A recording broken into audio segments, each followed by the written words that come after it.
Imagine this. You're staring at your phone, replaying the last conversation like evidence in a courtroom. She laughed, she touched your arm, she said, "We should hang out sometime." Then the response time stretched from minutes to hours to silence. Your chest tightens, your mind starts writing excuses for her, and your thumbs draft a paragraph she hasn't earned. That's the trap. Not because you're weak, but because some women are masters at setting emotional bait. Compliments, warm glances, flirty ambiguity, then pulling back to see how much attention you'll bleed to close the gap. If you want to stop bleeding, you need to change the frame with your words, your timing, and your willingness to walk away. The right sentence isn't magic, it's a mirror. It reflects a man who doesn't need, who won't chase, who moves forward regardless. She doesn't chase because you tricked her. She chases because your clarity reorganizes her attraction. The first mistake is trying to fix confusion with more investment. You send another text to prove you're chill, another meme to keep the thread alive, another reassurance that you're not like other guys. She reads all that as one thing. You're applying for a role you don't even value yourself. She becomes HR, screening, delaying, making you wait 2 to 3 business days. You don't beat that with poems, you beat it with posture. Posture is the calm refusal to be dragged into uncertainty. When she slows down, you slow down more. When she is vague, you become precise. Here's the moment you take control. After a light, enjoyable exchange, you say, "I like your vibe. Let's grab coffee Wednesday at 7. If that doesn't work, give me another time that does." That single sentence kills ambiguity. It's direct, time-bound, and responsibility shifting. If she's interested, she proposes a time. If she's lukewarm, she'll toss you a maybe. Your response is the hinge. No stress. If you're unsure, let's skip it. I'm not big on pen pals. Then you stop. No lecture, no resentment, no let me know whenever. You reclaim your time. You protect your attention. When you're already in a push-pull, the frame reset is even cleaner. She goes cold after a hot weekend? You don't confront, you calibrate. You've been a little inconsistent. I prefer steady, not sporadic. If that's not you, all good.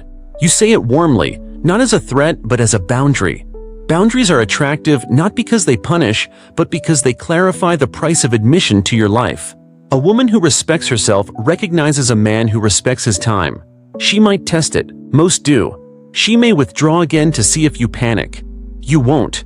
You mirror her pace and let the distance speak. There's a psychological lever underneath all of this that most men ignore. Scarcity. Not fake scarcity, not "I'm so busy" theater. Real scarcity is built from a life loaded with purpose, training, friends, mission. When your calendar is full of commitments you'd never cancel for lukewarm attention, your sentences become simple and light because your outcome is secure. I'm free Thursday 6 to 8, then I'm off. That reads differently than paragraphs of persuasion. It's not rude, it's masculine. Here's another line that flips the script in early dating. I don't chase, I connect. If it's mutual, great. If not, no worries. You're not calling her out, you're stating your operating system. That line works because it reframes pursuit as a mutual selection process. The men who lose themselves are the ones who volunteer for a one-sided audition. You don't audition. You invite. You evaluate. You exit if the energy doesn't match. If she uses withdrawal as control, slow replies when you show interest, fast replies when you go quiet, you don't narrate the pattern to her. You make the pattern unprofitable. Reduce your texting to logistics and warmth, not validation. Good to hear from you. I'm heading into a busy week. If you want to link Friday after 7, tell me by Thursday. Then you live your life. You don't post cryptic stories to trigger her. You don't loop friends into analysis. Make your silence expensive and your presence valuable. When you feel the urge to overinvest, run the discipline test. Does your message move the interaction forward to a real plan? If not, don't send it. Does your call have a purpose beyond soothing your anxiety? If not, don't make it. Do you want her because she's special or because she's scarce? If you're not sure, slow down until you are. Attraction rises when she senses you could take her or leave her and be fine either way. That's not coldness, it's self-possession. Sometimes she'll try to keep you in the gray with "let's see, maybe next week," or "I'm super busy." Your reply remains calm and definitive. Totally get it. I don't do maybe. Ping me when you're genuinely free. Then you stop initiating. If she's interested, that line gives her a clear door back. If she isn't, you saved weeks of your life. Either way, you win because you protected your dignity and momentum. Now ask yourself, when was the last time you stated what you want without apology? Have you ever felt her pull back and immediately chase to close the gap? What did that cost you? What would change if your default response to mixed signals was polite indifference instead of performance? Exact script line, Ian. You think the win is getting her to say yes. It isn't. The win is creating a frame where yes means something and no is cheap. Most men negotiate for a yes from a woman who's emotionally on layover. She touched down for attention, not to travel with you. So your words must make lingering expensive and momentum rewarding. After the first invitation, you don't chase clarity. You create it. You say, if this week is tight, let's skip. I'm not here for endless texting. That's not a trick, it's a filter. Watch what happens next. If her interest is real, she'll suggest a specific day. If she tries to keep you in the conversation without committing, you cut the oxygen. Cool. Hit me when you're actually free. Then you go. No follow-up, no emoji, no softening. Your silence teaches better than your speeches. When she cancels same day, the average guy performs understanding to stay likable. No worries, totally get it. Then offers 3 more options. That's self-erasure dressed as kindness. Your alternative is gracious and firm. All good. I plan ahead. Let's try another time when you're certain. Then you do nothing. The power is not in the line. It's in the discipline of not rewarding last-minute chaos. If she's serious, she returns with a solid plan. If she disappears, you dodge someone who sees you as filler. Either way, your life keeps its pace. You will be tested by silence. The urge to restore connection is primal. That's where you run the 3-step discipline drill. First, breathe and delay for 10 minutes. Feelings spike and fade faster than you think. Second, ask, does sending this message create a concrete plan? If not, it's anxiety, not strategy. Third, check alignment. Were her last 2 moves consistent with interest? If the answer is no, mirror that inconsistency with space. That is not game playing, it's emotional symmetry. Reciprocity is how adults protect themselves without drama. She might bait you with intermittent validation. A flirty story reply, a heart on your reel, a late-night hey stranger. That's not a reunion, that's a breadcrumb. Don't write a paragraph to a crumb. Convert or close. Good to hear from you. I'm free Sunday 5 to 7 for drinks. If not, no stress. If she shoots back another vague note, you end gracefully. Let's not do the almost thing. You think you're losing by letting it go. In reality, you're teaching your nervous system that your worth isn't determined by another person's attention rhythm. That confidence bleeds into your tone. Fewer words, cleaner statements, zero pleading. Sometimes she'll escalate with emotional fog. I'm just in a weird place. I need to take things slow. I'm not ready for anything serious, but I love talking to you. The weak move is to volunteer as her emotional support while pretending you're cool with it. The strong move is clarity without pressure. I respect that. I'm not looking to be a texting buddy. If it becomes real, let me know. Notice the absence of anger. You're not punishing her. You're prioritizing yourself. And notice the open door. You're not slamming it. You're simply not standing in the threshold waiting. Here's a surgical way to reset after chasing. A single message that reclaims the frame without drama. I got ahead of myself. I prefer easy reciprocity. If that's there, great. If not, be well. Then you stop. No stories, no memes, no watch checking. Give it space. If she values your energy, the reset creates attraction because it shows spine without bitterness. If she doesn't, the reset saves your time. Either outcome increases your power because you broke the compulsion to fix someone else's uncertainty. A practical diagnostic to keep you honest. Replace every maybe with no in your mind. Maybe we can hang becomes no. Maybe next week becomes no. Now look at the thread. Are you negotiating with no? Stop. You do not negotiate with no. You accept it, smile, and redirect your attention to people and pursuits that say yes cleanly. That mindset turns you from supplicant to selector. Women feel that difference. It's the same man, same face, but a different gravitational field. You move first for your mission, not for approval. Here's another verbal anchor that subtly changes everything. I like low-effort texting and high-effort in person. Say it once early, then live it. Your messages become logistics with a warm edge. Thursday 7 works, I'll pick a spot. Your calls have a point. Your availability is real but limited. This isn't coldness, it's curation. You're curating your attention like a scarce asset. When your life is full, desire becomes an invitation, not a plea. Her attraction often rises because she senses that being with you means stepping into a current, not dragging a dead riverbed. You will be misunderstood by some. People who benefit from your confusion will call your boundaries arrogance or playing games. Let them. You aren't performing indifference, you're practicing self-respect. The internal cost of chasing is bigger than loneliness. It's the quiet corrosion of your standards. Every time you beg for crumbs, you teach yourself you deserve crumbs. Every time you walk away from mixed signals, you reinforce that you're a man whose time has weight. That is the shift, from needing her energy to offering yours on terms that honor you. When was the last time you declined a maybe without explaining yourself? Which part of this hits a little too close to home? Late night chasing, over-texting, or rewarding cancellations? If she texted you right now with a breadcrumb, would you convert or close? Here's where most men lose the frame. On the date itself. You finally meet, but you show up like a salesman pitching your value instead of a man sharing his world.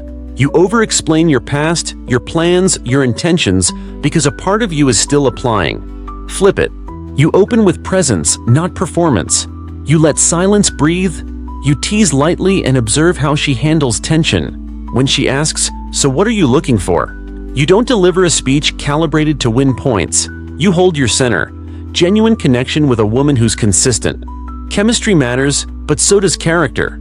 Then you ask a question that reveals more than it flatters.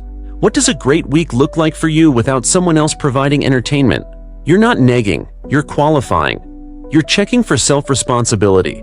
Attraction isn't built by agreeing, it's built by showing you have a standard. If she tests you with minor provocations, late by 15 minutes without apology, scrolling during conversation, name-dropping guys to spark competition, you don't scold or sulk. You label it, warm and clear. You seem distracted. If now's not a good time, we can reschedule. That sentence tells her you aren't a background app. If she laughs about other men, you don't audition. You shrug. You're free to explore. I don't do triangles. Then you redirect to a real topic or you wrap the date at the agreed time. Finite time communicates self-respect in a way speeches never can. You set a 60-90 minute window and you end on the upbeat. I've got an early start tomorrow. This was fun. You leave first, not to punish, but to maintain tempo. When a date goes well, your words should keep momentum without over-promising. On the walk out you say, I like what I'm seeing. Let's do a proper dinner next week, Tuesday or Thursday. You invite, you offer two options, and you anchor it in reality.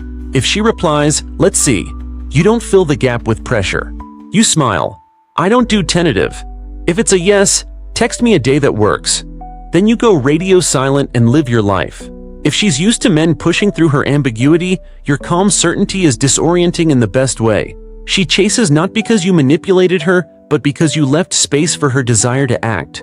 Between dates, keep your texting flavor aligned with your philosophy. Light, intentional, forward-moving. You send a callback to an inside joke, a quick voice note with a genuine laugh, then logistics. If she turns texts into therapy sessions, you shift the medium. This feels like a call conversation. I don't do heavy by text. If she declines the call and keeps dumping, you draw a line. Let's pick this up another time. You're training your nervous system to prefer clean interactions over chaotic validation hits. That discipline is the engine of your attractiveness. You will encounter the slow roller. She enjoys your energy, keeps you orbiting, but never invests. Use the two-ask rule. You invite twice with specificity. If both are met with softness or cancellations, you retire yourself from the audition. I like the vibe, but I don't pursue indefinite maybes. If it becomes a yes, you know where I am. Then you stop initiating. The third invite never leaves your phone. You'll feel the itch to send it, as if one more attempt could alchemize her into someone consistent.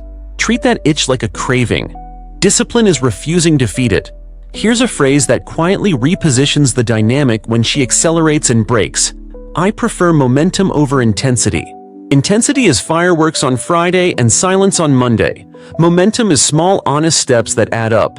If she wants the fireworks without the steps, you let her chase the next show. Your life remains a steady drumbeat of training, craft, friends, sleep, sunlight. Structure is the antidote to emotional yo-yoing. A man with rhythms is hard to destabilize. If you've already been chasing, you can still reset without theatrics. After a week of you initiating and her drifting, you send one voice note with a smile in your tone. I like you, but I'm not for the slow fade. Let's reconnect when we're both intentional. Then you go dark. Do not monitor her stories. Do not fish with passive posts. Let your absence do what your paragraphs could not. The right woman will either rise to the level or release you. Both outcomes are mercy. When conflict pops up, misunderstood text, minor slight, you refuse to become the debating society. You say, I don't argue over text. If it matters, we'll talk. If not, we let it go. On a call, you keep your voice low and your sentences short. You own your part if you messed up. You refuse blame shifting if you didn't. If she tries the silent treatment to punish, you don't chase noise. You reward resolution. I'm here for solutions, not standoffs. When you're ready to talk, I'm a call away. Then you proceed with your day. Withdrawal stops working on men who don't need closure to function. Your posture in every scenario rests on one inner sentence. I am willing to lose her to keep myself. That's the line you say to your own heart when the pull to chase rises. It calms you. It stops the bargain. It gives you back your eyes so you can see her clearly. Where she is, not where you hope she'll be. From that grounded place, your words become simple and powerful. Invitations with boundaries, praise without worship, exits without drama. That is the quiet gravity that draws the right women and filters out the wrong ones. When did you last end a good date first because you respect your schedule? What small test have you been tolerating? Lateness, vagueness, breadcrumbing that you'll address this week with one clean sentence. If you had to choose right now, would you rather keep your standards and lose her, or lower them and keep her attention? There's a quieter battlefield you keep ignoring. The space between your invitations and her curiosity. In that space, women read the story you're telling yourself about you. If the story is, I'll do anything to keep you, she'll test. If the story is, I choose and I'm choosy, she calibrates. Your language must align with the second story. When she lobs the casual wide, at 11:42 p.m., you don't reward access that costs you sleep and self-respect. You answer the next day with warmth and gravity. Nights are for rest. If you want to see me, pick a day and we'll make it count. You didn't scold. You set a price. Boundaries framed as invitations are irresistible to someone who craves structure more than attention. Social media is the new lab for attention experiments. She posts a thirst trap and watches who jumps. You'll feel the pull to react to prove you see her. Don't compete on the wrong field. If you're seeing each other, your response is a private, grounded compliment attached to action. You look great. I'm free Thursday 7. Dressed like trouble. Attention has a cost and yours is not free. If you're not seeing each other, you don't audition with hard eyes from the cheap seats.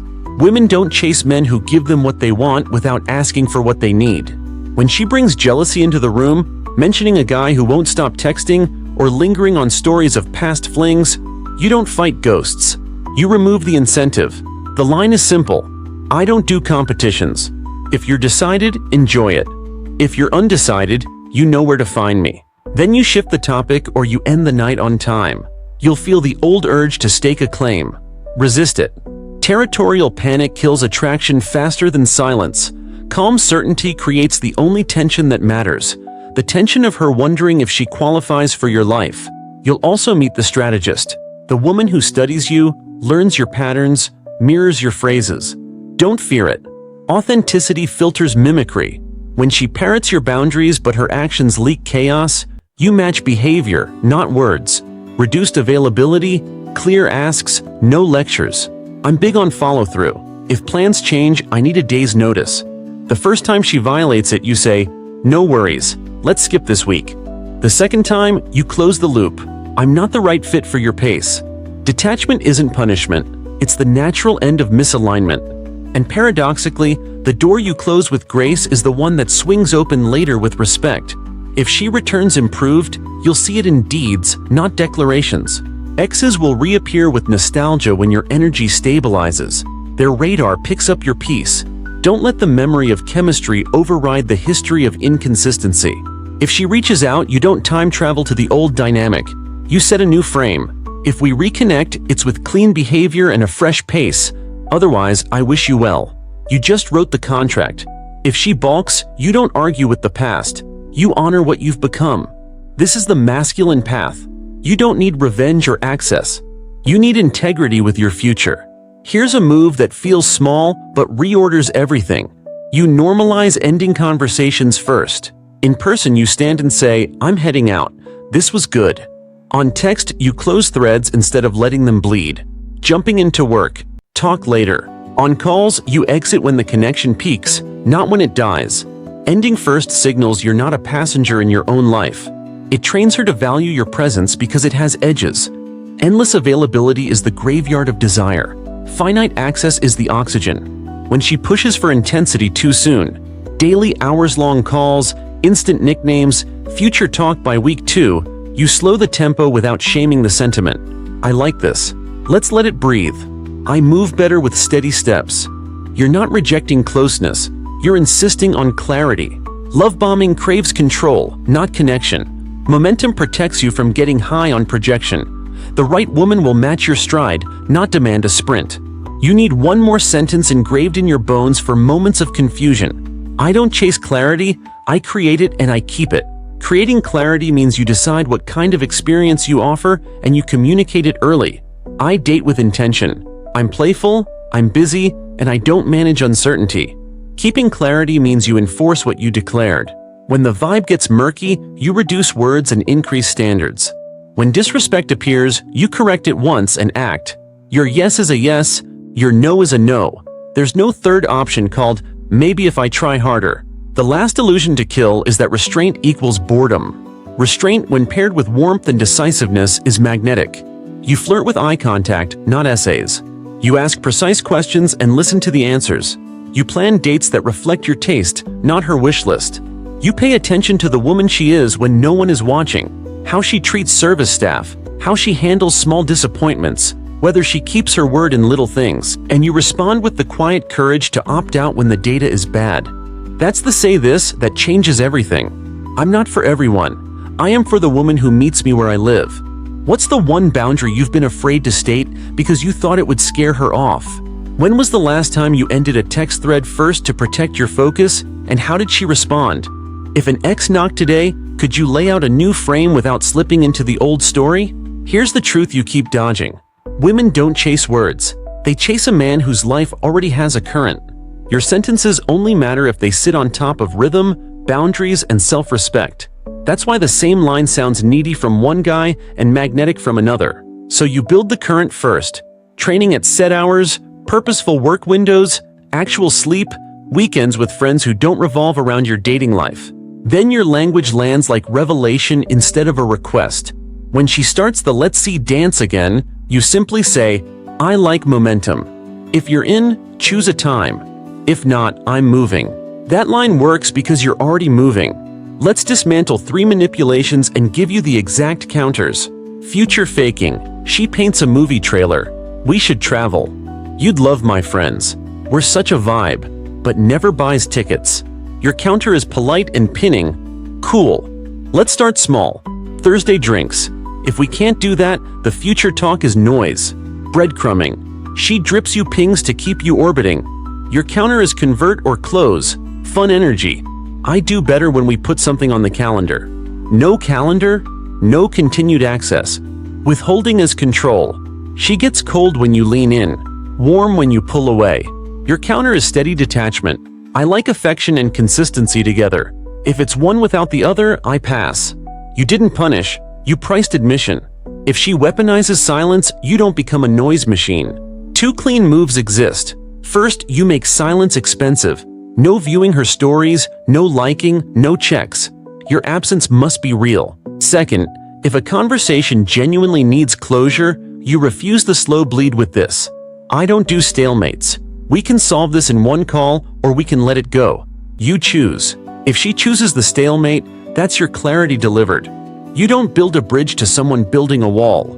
When the topic of exclusivity surfaces, remember you don't negotiate titles to fix behavior. You promote behavior into titles. If she pushes for "what are we?"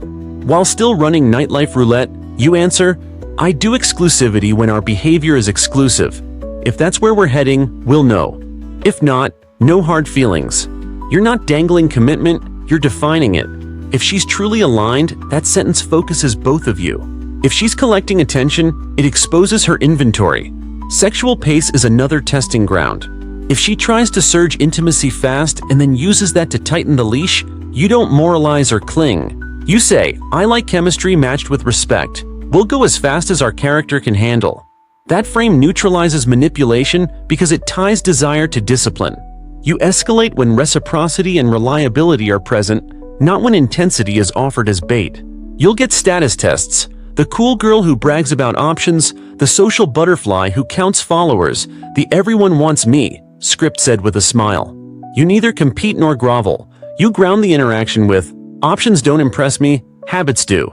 Show me how you show up when no one's watching."